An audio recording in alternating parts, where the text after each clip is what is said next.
Why hello friends, welcome back to the channel. My name is Amy. I am so stoked to have you here. It has been a minute.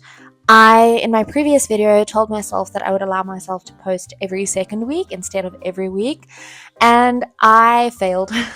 I failed at my first attempt, but I am good at failing at my first attempt, and so we're not going to let it dishearten us. Today, what we are going to be doing is a Q2 wrap up. I actually filmed this video multiple times. I actually filmed this video quite some time ago, and I had to delete the entire thing because I stupidly forgot to turn my microphone on. So what we are doing today is not going to be scripted. I'm basically just going to sit down. I have my laptop in front of me with my books, and we're just going to chat through them. Let's get into it. We're going to start with April because that is the order of the months. That's how the months go. And on the 2nd of April, I finished The Shape of Power, which is book number 1 in the Spark Gazer saga by Dan F. Swinnon. And this was such a good read. I really enjoyed my time here. We follow Brina Springtide, and Brina Springtide is kind of a downtrodden character. She lives in this world where there are two kinds of people, essentially. We have the people within the city gates and the outworld, the people outside of the city gates. And it is a very oppressive environment. The church is very present and they have a lot of power, and they often deem people unworthy of living a good life. And Brina is just but one of these people. However, she has a very interesting relationship with the rest of her community because her father is actually in prison. And he's actually in prison because he led a rebellion, and in doing so killed one of the church's cardinals. And when this book starts off, he is about to be executed. He and his ragtag team of revolutionaries were imprisoned and executed, and he was the last of the lot to be executed. And so Brenna happens to run into a ragtag team of people who are still very much for the rebellion, and the story goes on from there. It's wonderful, it's funny, the characters are fantastic. We have thieves and we have mercenaries, and the world building is just so much fun. We have very cool animals, and I loved it. I thought it was great. So if you're looking for a cool indie fantasy series, please consider picking this one up. Next up, we read Mrs. March by Virginia Fito, and this was a romp. I had such a good time with this. So, Mrs. March is married to Mr. March, and Mr. March is an author. And Mrs. March is very much entrenched in her daily routine, and her daily routine consists of going to this little bodega to pick up her favorite olive bread. She is doing her thing one day when the lady behind the counter kind of pulls her in and says, "Isn't it strange that your husband wrote this book about you?" And Mrs. March is immediately horrified. She is very intent of keeping her perception, or the perception of her, intact. She is a very elegant woman and her life is seemingly perfect. And the protagonist of her husband's latest novel is actually a whore that nobody wants to sleep with. And so she is naturally quite offended. It kind of asks how well we really know the people around us. I thought this was brilliant. I laughed out loud on several occasions. I really enjoyed Mrs. March's narration, and I was never really sure what she was going to do. She was a very unpredictable character, but in the best way. I highly recommend this. This is marked as a fiction mystery thriller, which is something I don't read much of. It was a little bit out of my comfort zone, but I am so glad that I gave it the time that it deserved. Next up, on April 12th, we finished The Agony and the Ecstasy by Irving Stone. I have a reading vlog dedicated to all of the books I've mentioned so far, so I will try to remember to link them in all the relevant places. But The Agony and the Ecstasy was a chunk of a book. It is quite thick, and deservedly so, because it is a fictionalized retelling of Michelangelo's life. We follow Michelangelo from when he is a child. What I really liked about this book is the questions that it raised. I thought it did a really good job of talking about aesthetics and who decides what is valuable, because in ye olden times, there were only a few celebrated artists, and it kind of talks around the structures involving that. I felt as if I knew Michelangelo personally as a friend. It felt like I had these insane experiences with him. I thought Irving Stone did a really good job at describing historical events that affected his book and his characters. I just think it was an overall grand time. So if you have an art nerd in your life and they're looking to sink their teeth into kind of a big book, I would highly recommend this. I laughed, I cried. Overall, great time. Then on the 22nd of April, I finished The Good Body by Eve Ensler, and I didn't like it. So I am not a huge fan of ripping books apart online. I don't feel like it is necessary. But to give you some context, The Good Body by Eve Ensler is a 2000s play. It was published in 2004. And Eve Ensler kind of does this thing which she's done in another play of hers, The Vagina Monologues, where she takes the perspectives and points of views from women from different walks of life. And so this one is much the same. She interviews and talks to a whole bunch of women about their body and their body image.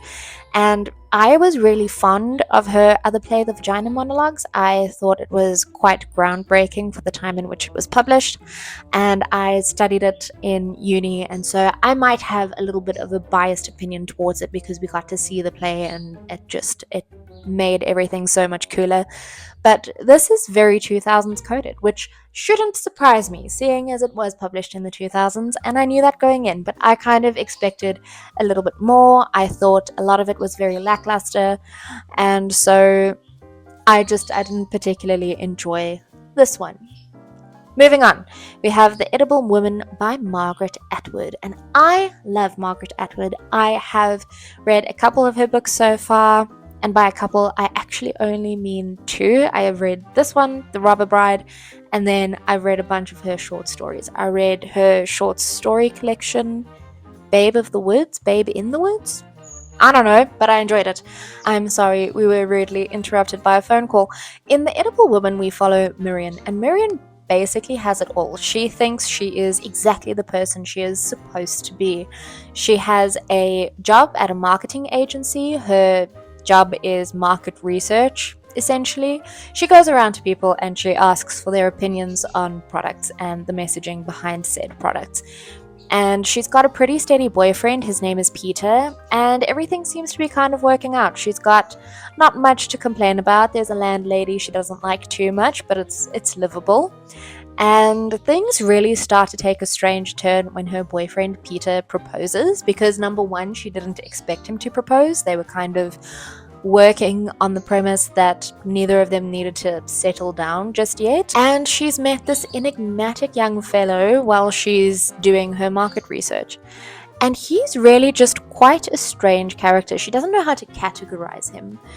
But after this proposal, things really do start to go downhill for her. She stops being able to eat meat, and not long after, other food groups seem to follow.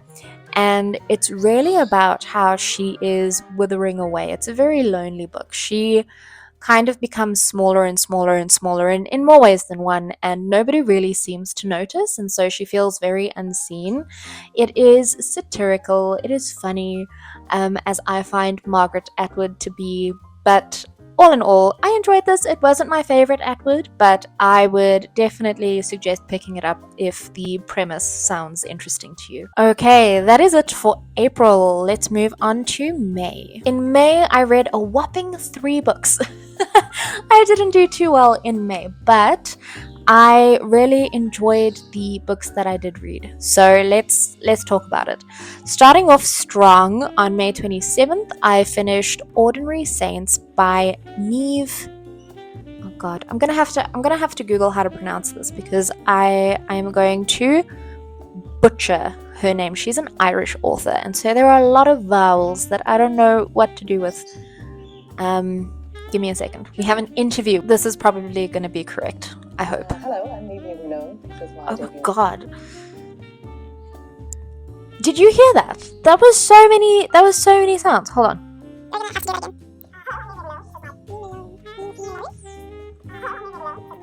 So I read Ordinary Saints by Neve Malone, and it was fantastic. It was so funny. I had such a good time with it. So Ordinary Saints follows a young lady, and it's got one of the best opening lines I have ever read in a book. It immediately gripped me. I'm not going to read it to you now because I did listen to this as an audiobook and I no longer have that, but it is in one of my videos. I will link the appropriate video up top. But in this one, we follow Jay, and Jay is part of a very Christian household. And there is a family tragedy that takes place when she is 16. Her brother, who is studying to be a priest, dies very suddenly. It obviously shocks the family, and Jay kind of has to reconcile the loss of her brother. Her brother, in many ways, is the favorite of the family, and so she's constantly measuring herself up against this figure who isn't there anymore. And when people die, obviously you don't want to speak ill of the dead, but her family takes it a step further, and they go through the process of beatification, which is where they apply to have him considered to be a saint. And I have never thought of the journey one has to go through to reach sainthood. There was a lot I learned from the book of that process. It's not really something I've ever thought about before, and it is a really, really good coming of age story, and I love a coming of age story. It is LGBTQIA plus representative, so that's a lot of fun. That obviously brings another element into question, because Jay, from the very beginning of the book, is struggling with her sexuality. And she was raised in a household where being anything other than heterosexual was a sin. And so it really does look at A, what happens after someone dies? How do we perceive them? How do we talk about them? And B, it looks at her own loss, her loss of identity, her loss of everything she thought she knew about the world, and kind of rediscovering it for herself. And it is very much about family dynamics and family relationships, because we spend a lot of time with Jay and her parents, and the relationships and dynamics between her and her parents it's kind of rocky a lot of the time. I thought it was a really good depiction of how a family actually interacts and actually talks to one another. It didn't feel overly profound, but it also definitely still did have an emotional impact. So if that sounds like a vibe, please pick it up. I thought it was great. Next up, we have When We Were Sisters by Fatima Asghar, and this was also phenomenal. Loved it. So in this one, we follow three sisters, and they are orphaned at quite a young age, and they are sent to go live with an estranged uncle. And we follow the middle sister, which I think is really, really cool, because the middle sister, obviously being the middle sibling, doesn't have the maturity of the eldest, and she isn't given as much grace as the youngest, and so she's kind of in this liminal space when it comes to her grief and dealing with her grief. And I really loved the portrayal of these sisters. I loved the way it was written. It had a very poetic feel to it. If you are a purple prose person, please check it out. I really enjoyed it for that reason. I really enjoyed the perspectives in this book, because we don't just follow the girls, we follow their deceased parents from time to time, which I think is super interesting, because it will kind of come after a chapter where one of the girls recalls something about their childhood when their parents were still alive. And it kind of plays with the idea of this is how they remember it versus this is what actually happened. And I thought that was excellent. I really enjoyed the portrayal of childhood. I really loved the simplistic things that were described as all-encompassing and wonderful from the children's point of view, because that is really what childhood felt like to me. It felt like every little thing blew my mind, because I knew very little of the world, and it kind of managed to capture that energy really, really well.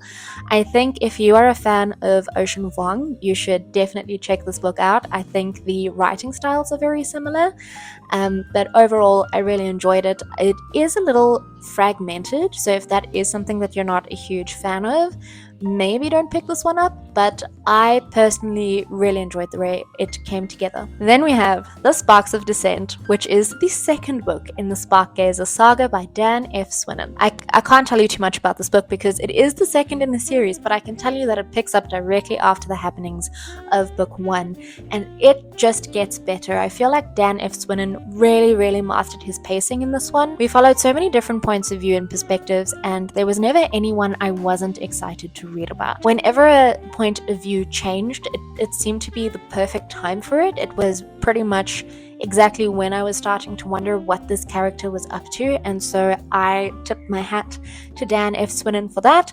But yes, really great. We expand on the world a little bit more. So in the first book, the setting is kind of locked into one location, but in this one, the world just gets bigger, the animals get more fantastic, and it's almost as if the characters become sharper and wittier because now there is a lot more at stake.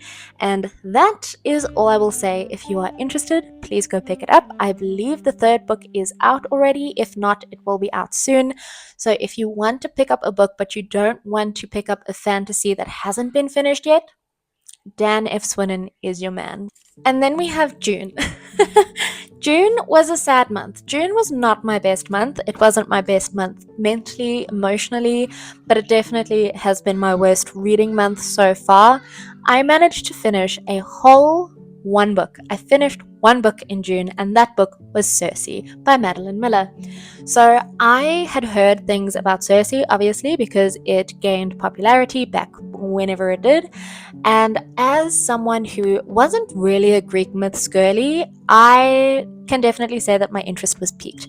But because it was such a popular book, I put off reading it because I was scared I wasn't going to like it. Not liking a popular book is very scary for me because I feel like I read it wrong. I must have done something wrong because everybody loves this book.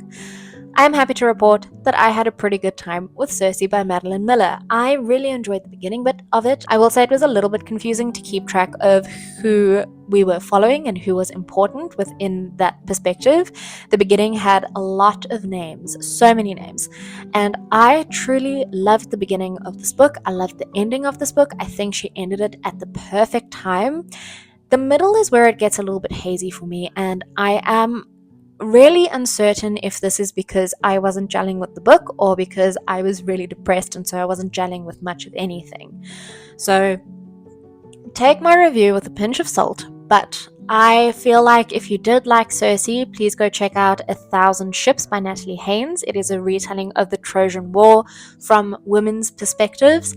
I thought that was brilliantly done. The audiobook is also really good. She reads it herself, which I always think is fun. Well, okay, friends, that was everything I read in quarter 2. We had a very sad list. It was very small, but I am very glad that I seem to be out of whatever emotional slump I was in. There was a lot of stuff happening, and I feel happy to be back and reading, and I am excited to see you for the next video. I've got an exciting one coming up.